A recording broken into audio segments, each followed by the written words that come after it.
Many are asking how Ryan Ricky Houston, charged with attempted murder of his estranged wife and a Buncombe County deputy, plus the alleged assault of an Asheville police officer, gets out of jail on bond. It's a program called pretrial services. And I uncovered not all districts are the same. The time between incarceration and a trial can take months to more than a year, so the state's judicial districts created pretrial release programs. Each district sets its own policy. This is to control overcrowding within the jail population. But there's also a public safety factor with this. How do you balance the two? You balance the two using evidence-based practices, right? And pretrial services is one of those. Why am I not talking to the Justice Services Director? Well, right now we're undergoing a staffing transition, and very soon we'll be announcing the hiring of a new Justice Services Director. Buncombe County has a team of 9 coordinating and screening detainees for pretrial release. Part of the assessment is a risk assessment. What is the risk assessment? So the risk assessment looks at a number of factors. Your age, have you ever been justice involved before? What were those charges? Do you have housing? It's 9 questions, the majority about prior offenses. It's plugged into an impartial system that gives each inmate a score. That risk assessment and that corresponding number goes to the judge for the judge to make that determination about pretrial services eligibility. I requested Houston's score, but it's unavailable since no assessment was done. Houston was served warrants while undergoing treatment at Mission Hospital for gunshot wounds. So then how would he qualify? A judge could consider it without those documents? So in that instance, when someone is under medical care and hospitalized, they are booked at the hospital, but the corresponding actions don't happen until they reach the detention center. After he was detained in May of 2023, Houston still wasn't assessed. Judge Calvin Hill set a $1.5 million secured bond and electronic monitoring, plus several no-contact provisions for Houston.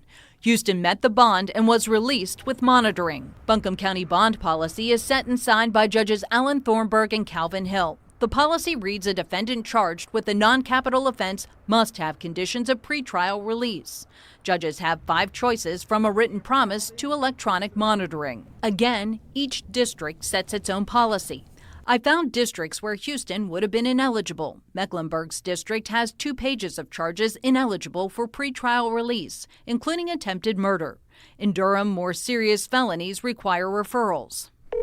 Pretrial release for many consists of calling an automated system to check in with a designated pretrial coordinator. Buncombe County's Pretrial Release Services Department for English. Right now, 15 require electronic monitoring in Buncombe County. Records show Houston had 244 issues with his monitoring, the majority when his phone tracking him was too far from the ankle monitor, which was followed up with a phone call. We don't do any field work, so we are not probation officers. We are not enforcers. We are support mechanisms so that individuals can have success through their trajectory with the justice system. If you're not enforcers, then what happens when somebody violates the terms of their pretrial release? Our folks will take a look at that information that we get from the electronic monitoring company. And if we feel that it substantiates a violation of that agreement, then we will take that to the judge. The judge at that time can decide to send a sheriff's deputy out to that individual's house because they've violated their terms of their agreement. It happened in August of 2023 when Houston let the battery die on his device. Deputies responded, but he wasn't there. Judge Jacqueline Grant denied the DA's bond revocation request. Houston was monitored until the phone disconnected 2 weeks ago before the crash on I-40 and Mallory Crisp was found stabbed to death. I called and emailed Judges Thornburg and Hill. Judge Hill said because of the ongoing investigations, it would not be appropriate for me to comment. A court posting backs that up. Is that something Buncombe County might go back and take a look at to see, are there offenses that maybe are more serious that shouldn't qualify for this program? That's absolutely a conversation that is not just a Buncombe County conversation, but also involves our partners in the judicial system.